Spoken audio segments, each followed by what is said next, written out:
இன்றைக்கி இன்னொரு டிஷ்ஷோடு நம்ம பார்க்க போகிறோம். ஸ்ரீ ஜெயந்தியை முன்னிட்டு நம்ம வந்து இன்றைக்கி அவுல் ட்ரை ஃப்ரூட்ஸ் உருண்டை பண்ண போகிறோம். அதுக்கு நான் இந்த கப்பில் ஒரு கப் ஃபுல்லாக நான் அவுல் எடுத்திருக்கேன். இதை ட்ரை ரோஸ்ட் பண்ணிக்கணும், அப்புறம் பொடி பண்ணிக்கணும். ஸோ நான் ட்ரை ரோஸ்ட் பண்ணிவிட்டு உங்களுக்கு காமிக்கிறேன். இப்போ அதே கப்பில் நான் காமிச்ச கப்பில் எல்லாத்துலேயுமே ஒரு அரை கப் வந்து ட்ரை ஃப்ரூட்ஸ் போட்டிருக்கேன். அதில் என்ன ட்ரை ஃப்ரூட்ஸ் இருக்கோ அதை போட்டுக்கலாட்டிங்க. நான் இன்றைக்கி வந்து முந்திரி பருப்பு, பாதாம், கருப்பு திராட்சை, பேரிச்சம்பழம் இதான் போட்டிருக்கேன். அப்புறம் கொஞ்சம் வால்நட்.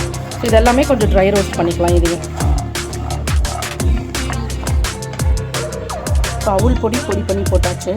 அதோட இந்த ட்ரை ஃப்ரூட்ஸ்லாம் ஃப்ரை பண்ணி வச்சுருக்கோம்ல, அதையும் வந்து பொடி பண்ணி நான் போட்டுருக்கேன்.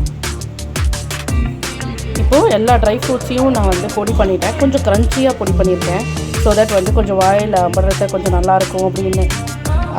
ஸோ நீங்கள் எப்படி வேணாலும் பொடி பண்ணிக்கலாம். இப்போ அதோடு சேர்த்து நம்ம வந்து ஒரு கப்பு வெள்ளைத்தூள் இல்லைன்னா நாட்டு சக்கரை அது போட்டுக்கலாம். இது எல்லாம் சேர்த்து 2 கப்பு மேலே வருது.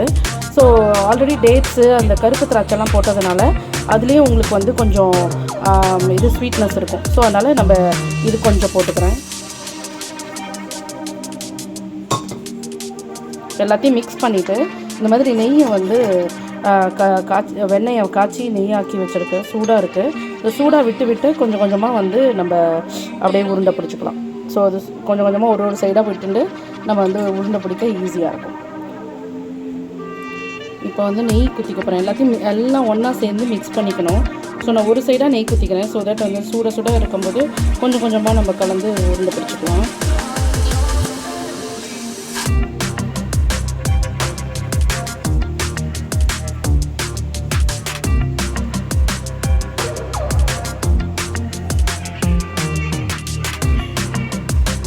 பாருங்கள் ஃப்ரெண்ட்ஸ், அழகான ட்ரை ஃப்ரூட்ஸ் அவுல் உருண்டை ரெடி. ஸோ இதை வந்து பசங்களுக்கு பண்ணி கொடுத்தோம் அப்படின்னா அவங்களுக்கு ட்ரை ஃப்ரூட்ஸ் இருக்குது அப்படிங்கிறதே தெரியாது. அவங்க பாட்டுக்கு சாப்பிட ஆரம்பிச்சிடுவாங்க. ஹெல்த்தி வேறு. ஸோ இதில் வேணும்னா அந்த பம்ப்கின் சீட்ஸு இந்த மாதிரி சீட்ஸ் எல்லாமும் இப்போல்லாம் கிடைக்கிறது. அதையும் போட்டால் இன்னும் கொஞ்சம் நல்லாயிருக்கும், டேஸ்ட்டாக இருக்கும். ஓகே, உங்களை அடுத்த ரெசிபியில் பார்க்குறேன். Thank you so much. லைக் பண்ணுங்கள், சப்ஸ்கிரைப் பண்ணுங்கள், கமெண்ட் பண்ணுங்கள். அப்போ தான் மேலும் நாங்கள் வந்து என்கரேஜிங்காக இருக்கும். எங்களுக்கு வந்து இது நான் அடுத்த வீடியோ போடுறதுக்கு ஈஸியாக இருக்கும். ஓகே, இதான் நம்மளோட ட்ரை ஃப்ரூட்ஸ் அவுல் laddu ready for Sri Jayanthi. Thank you.